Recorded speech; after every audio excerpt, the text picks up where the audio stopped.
Colson, on est une société qui est dédiée à la performance des flottes automobiles avec une forte dimension sur la transition énergétique. On intervient avec 3 métiers.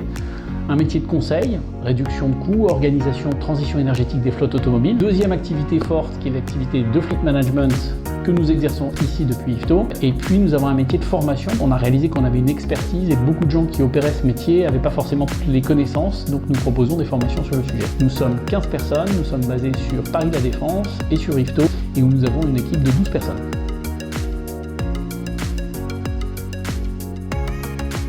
Alors exclusivement des entreprises, c'est la taille de la flotte de l'entreprise qui va justifier à un moment donné de se poser la question du temps qu'on passe ou qu'on perd à la gérer. Donc à partir d'une trentaine de véhicules, économiquement, ça devient très intéressant pour une entreprise de sortir cette gestion et de ne garder en interne que le pilotage de la flotte.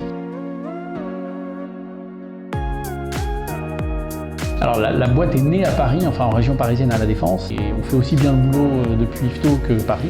Le coût de la vie ici à IFTO est quasiment 20% inférieur.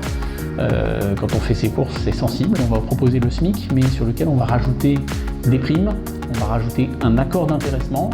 On ajoute à ça des primes additionnelles, des chèques vacances, des chèques emploi-service, des primes Macron. Donc on a un package qui au cumul fait une rémunération tout à fait décente. L'avantage, c'était aussi la localisation d'IFTO. On a entre l'A13 et la ligne de train Paris-Rouen-Le Havre. C'est l'accessibilité d'IFTO aussi qui a fait le choix.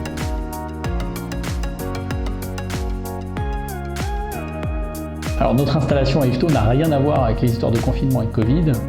On avait signé juste dans le trimestre précédent l'arrivée du Covid quasiment 10 nouveaux contrats qui nécessitaient de recruter très rapidement des gens pour les faire monter en compétences avant le démarrage de ces contrats. On a décidé de privilégier l'embauche de gens sortis de l'emploi. On a plus de 70% de nos salariés aujourd'hui qui sont sortis du chômage et à qui on a appris un nouveau métier et un métier qui est assez fun.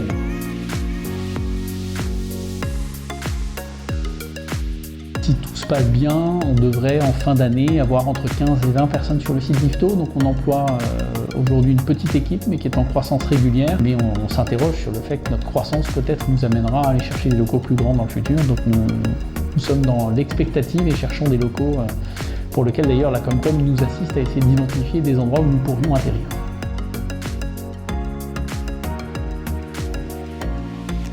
La proximité en train et en autoroute rend la ville d'IFTO intéressante, attractive. Je pense que le choix d'IFTO est un choix intéressant d'un point de vue géographique, d'un point de vue accompagnement avec le travail que vous faites. Un point qui est intéressant, c'est qu'on est en recrutement régulier et donc on est toujours intéressé par des candidatures spontanées. Alors on n'a pas besoin d'être fasciné par l'automobile ni même intéressé par le sujet. On cherche des gens travailleurs, engagés et surtout des gens extrêmement rigoureux puisque notre métier consiste à encaisser toutes les demandes clients et à s'assurer qu'on réponde à 100% d'entre elles. Donc c'est un métier où on a besoin de beaucoup de rigueur, un sens de l'écoute et puis un sens de l'accueil puisque derrière tous les jours on reçoit des demandes par téléphone ou par mail et qu'à chaque fois que vous décrochez, c'est l'image d'Olson que vous laissez. Donc voilà, on cherche ce genre de profil.